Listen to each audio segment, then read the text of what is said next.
to have a look at the two public lectures taken by myself in June 2018 on Wisdemics. The links of these lectures have been shown here and are also described in the section, introductory section. When it is published on the web, these links will be there.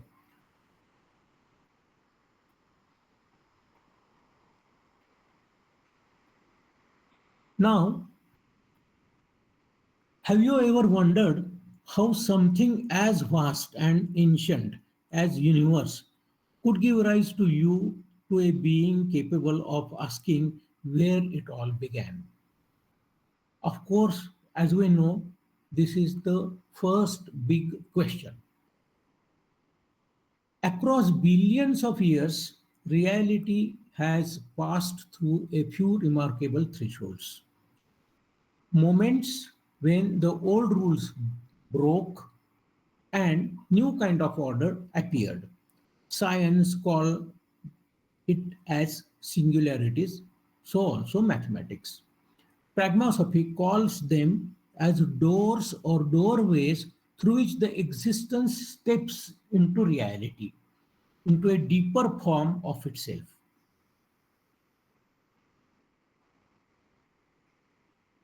The first open door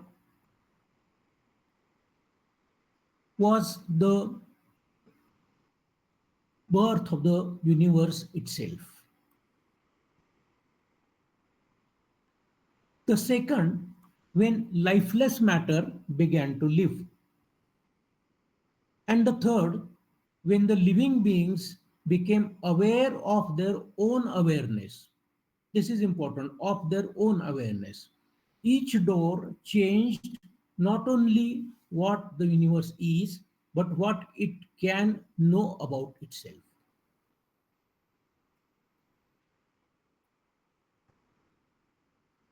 Before there were stars, before even time was born, there was only potential, a quiet, undifferentiated sea of possibility.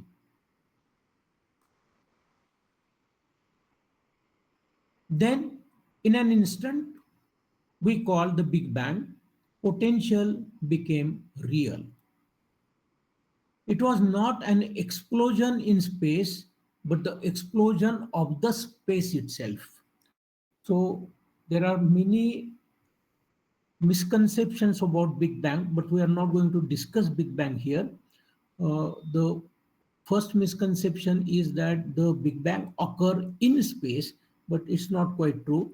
At the Big Bang, both space and time were born. In that moment, time and energy and matter were born together, and the first faint rhythms of order appeared.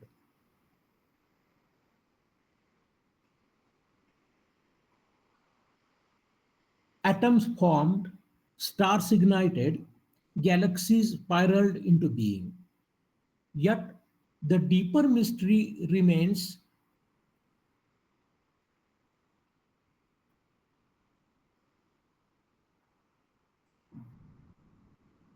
that how the universe evolved is not the question at hand, but why it exists at all. That is the biggest mystery. Why is there something rather than nothing? Now, we can call this as a vacuous answer or a vacuous question whose answer is not vacuous, but it is almost unanswerable. No equation answers that question. It is the first silence in the theory of science. This means that science will never be able to explain the existence of existence. Pragmasophy sees this silence not as ignorance but as origin. Now, this is not a play of words. It is a deep concept that we only know the origin, and before that, we are not justified in asking any question because the question itself is meaningless. When matter appeared, the universe gained its first form and that of coherence. It became intelligible, capable of pattern, measurement, and law. And we call this as the first paranotion, which is existence as such. And we talked about paranotion. A paranotion is something where the physics ends and metaphysics starts. We call that as paranotion. So existence is the first paranotion, which is common to both science as well as philosophy, as well as religion.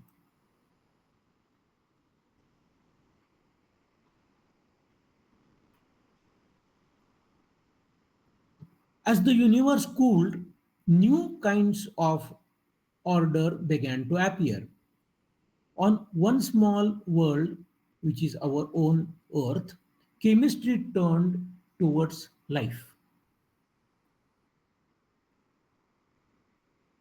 The picture you are seeing is showing the environment on the Earth at that particular point of time, somewhere around 4.5 billion years ago, or rather 5 billion years ago, somewhere. The volcanoes and the thunderstorms and sea. These probably could have been the prominent components of our Earth.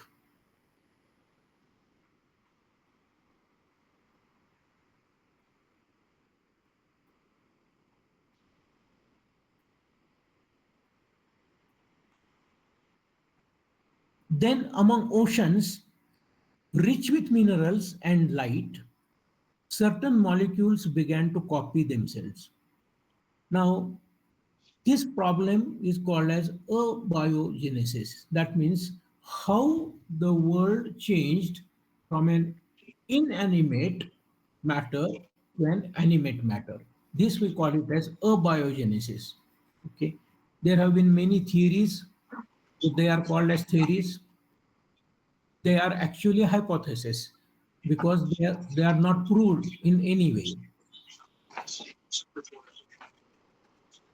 They formed loops of reaction, the chemicals, cycles that used energy to keep their pattern intact. That means what really happened is we have to compare life with respect to something which is called as entropy. Okay. And to understand life, it is essential that we look at what is meant by entropy. And you are probably aware of what is meant by entropy. Entropy is the property by which the energy is diluted, dispersed. Material is dispersed, energy is dispersed. So, if there is any order in the material world, okay, what is going to happen is that material world is going to disperse off. It is going to become more and more random. Some somebody's speaker is on. So this is what we call it as entropy. And if entropy is the law of nature, unbeaten law of nature, then how life, which means patterns, can emerge in such a universe? So this is the what we call it as the problem of abiogenesis or problem of life or the singularity of life. Okay. So what really happened was the inanimate matter started consuming energy. It started consuming energy in either material form or direct sunlight form, whichever is the case may be. It started repairing its own structure and started reproducing itself. The molecules started reproducing themselves. And this is in the face of the entropy existing in the physical world. This is the real problem of abiogenesis. Against the decay that dissolves all forms, life maintains coherence through renewal. And as we are aware, probably every cell of human body is at least several times or several hundred times replaced in the body from birth to death. This particular part of it, we call it normally as a metabolism. Metabolism is a mechanism by which energy in the material or direct energy form or electromagnetic form is taken in, used to repair the material structure, which who has a function to get more energy and retain itself. So this particular form of behavior of the matter is called as life. So definition of life has been very pinpointedly given now. Okay, when we will deal with life as such in detail, we'll talk about that. But at this moment of time, as far as the singularities are concerned, it means that we somehow solved, or the nature, not we, the nature solved somehow the problem of abiogenesis and created, so to say, order or pattern in materials without defying laws of physics, particularly the law of entropy. So, from a pragmasophic view, this second door marks the emergence of holonic agency. And as you are aware, an agent has something which we call at least a few functions. The first function is its autonomy, okay, and autonomy, it is the autonomy, that means no external influence is required for a agent. It will take get its own energy which is required, own material which is required, okay, maintain itself for quite some time, and then reproduce itself. So this mechanism, we call it as autonomy of what is called as life, and this is what we call the holonic agency. So life can be, in technical terms or jargon, life can be called as holonic agency. Each cell, each, each creature, each ecosystem maintains its integrity while participating in something greater.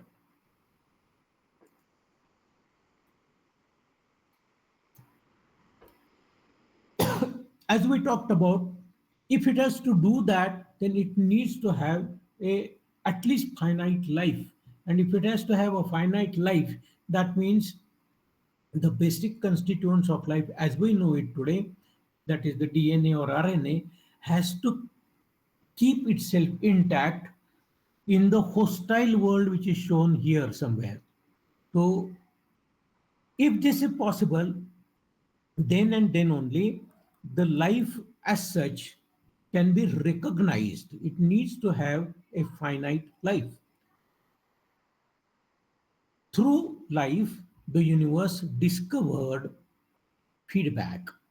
And this is the meaning of biofeedback. So the homeostatic loops which operate in a animal or a human, or for that matter, plants, these are the loops, these feedback loops are the mechanisms by which the energy and material is taken in, the structure is rebuilt, okay, and the energy is used to get new energy and materials in at a very, very physical level. This is the description of life.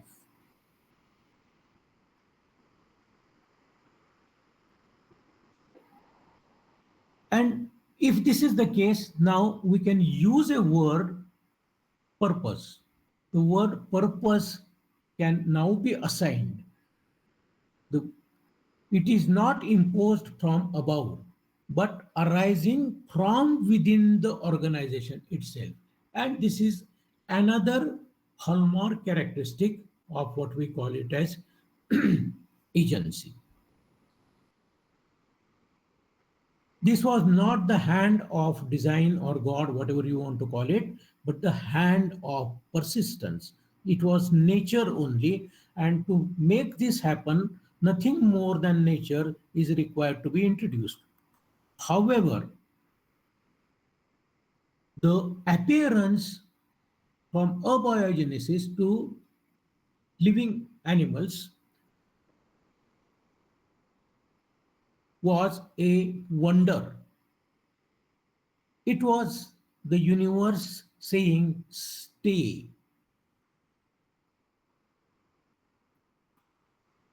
The living holon stands for this principle, the will of matter to keep its pattern alive. Through this door, existence became dynamic, responsive, and striving. The cosmos began to care for itself. That means the body, which can be separated out from external environment.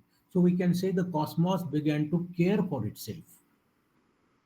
And this is we call it as life, which is the second singularity of nature.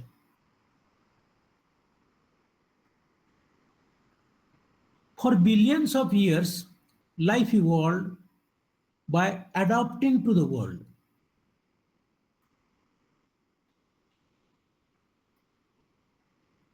Eventually, the adaptation changed from making a changes in the internal structure or mechanisms to suit the environment, so the structure is maintained and energy is obtained. What the living beings started doing is to change the environment itself so that it is suitable for its existence. This was possible with the nervous system. It began to anticipate, sense, and anticipate the world. Where the food is, it used to smell it or taste, by chemical sensors of taste, it tried to find out which is useful, which is harmful, and so on and so forth. And with the human mind, it began to imagine the world. Consciousness is life turned inwards. It is not outward, it is life turned inwards. And when it turned inwards, it started reflecting. Okay? And that's what we normally call it as noetic sphere. Noetic sphere is a term which is used in philosophy for what is known as human thoughts. So that's the noetic sphere. And the noetic sphere built.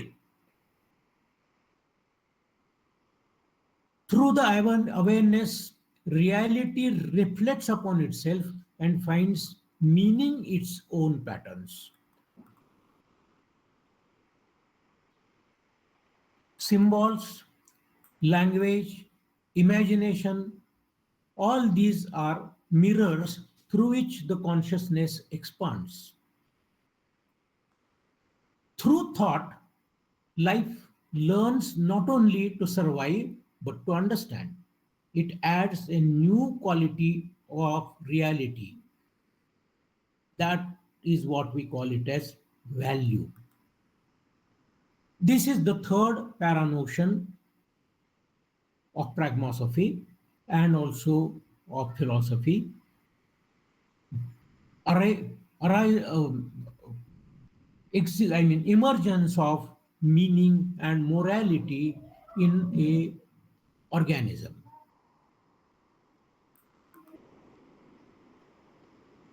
Consciousness unites knowing with caring, fact with worth. It is the emergence of empathy, art, and curiosity, and the quiet courage to question. And this is important. This is very important. Pragmasophy sees this as the universe's most daring act to look at itself and ask why.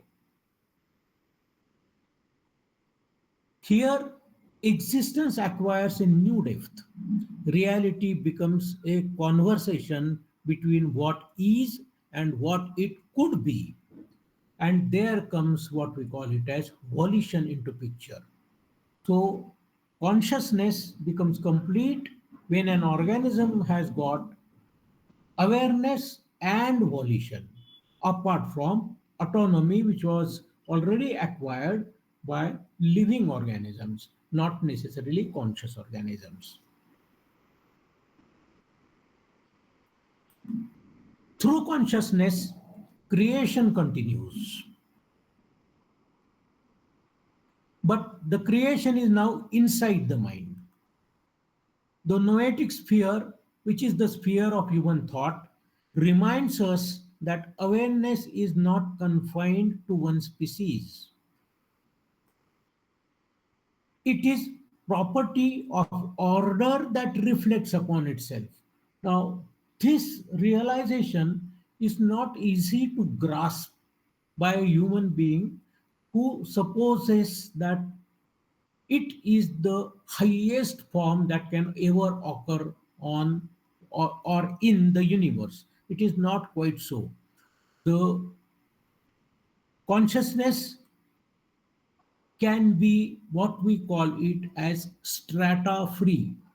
It doesn't require what we call it as a carbon strata. It can be ported to other physical strata also, which can support something which is called as structure and function at the minimum level, and has sensing and actuating abilities. Eventually, consciousness can appear in such physical forms. The story of matter has become the story of meaning.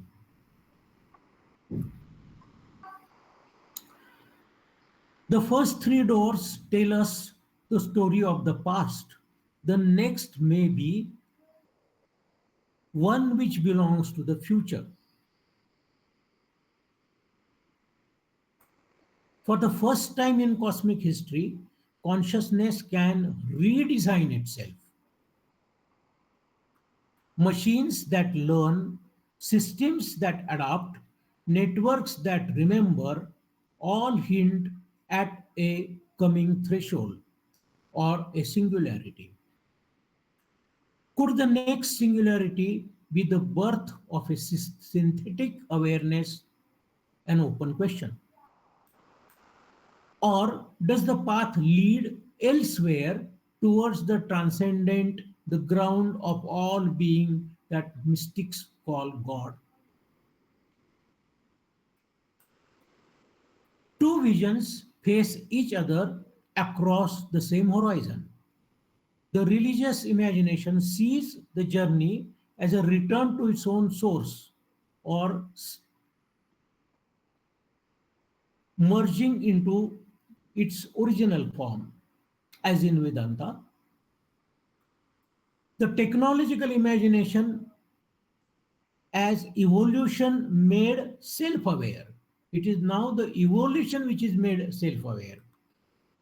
Both express the same impulse, the longing of the consciousness to continue its ascent. This means that the three doors which were opened is now moving towards a fourth door, which that door is and where the world will go or where the universe will go or where we will go is not quite clear. Pragmasophy remains agnostic. I must explain the word agnostic here because it's a technical term or a jargon. Agnostic means it does not either believe or disbelieve in God. All it says is it may be true or may not be true. The point is whether it exists or not, our life is not going to be changed by the existence of the God. That is the agnostic position or agnostic philosophical position. So pragmasophy is going to be agnostic in theistic stand. It does not choose between the divine and the designed. It observes how order at every stage has created a new way for the universe to know itself. The next door, whatever form it takes, will test our wisdom, grows as quickly as our power to create. This is important. This is very important because if our wisdom does not grow in synchronism with the power to create, okay, and it's not now power to recreate or the ability to recreate, it is power to create. If wisdom is not in sync with it, we are in trouble. Whether the awakening ahead belongs to heaven or in our own hands, it will be part of the same continuum of becoming. If you have ever studied philosophy, there is something which is called in metaphysics, there are two entities, ontological entities, which are called as being and becoming. Being is a static entity, becoming is the changes in being.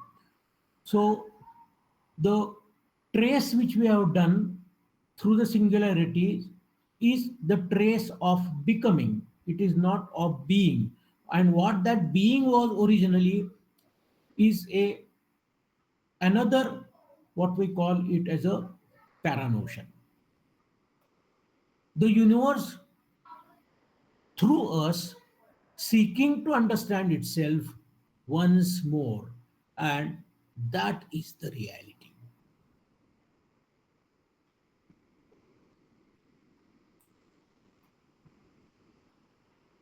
In the epilogue, I would like to say that the story of the universe is the story of three great openings: existence, persistence, and reflection. Each door has revealed a deeper kind of order, a broader field of coherence, a greater capacity for meaning. Beyond them lies the fourth, still unformed but already luminous. The handle lies within our reach.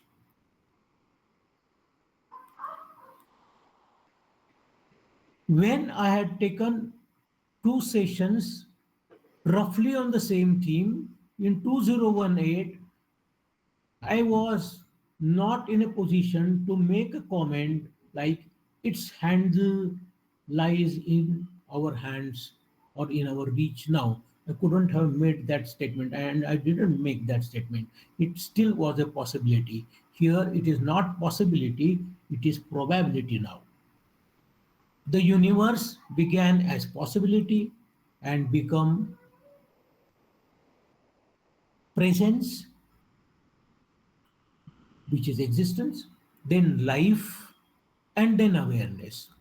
Where it goes next depends on what we do and what we know.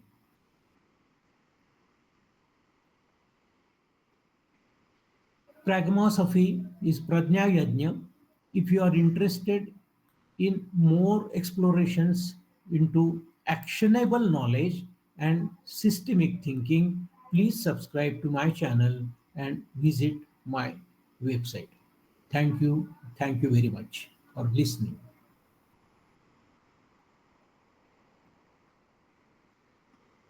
Nandu, you can stop.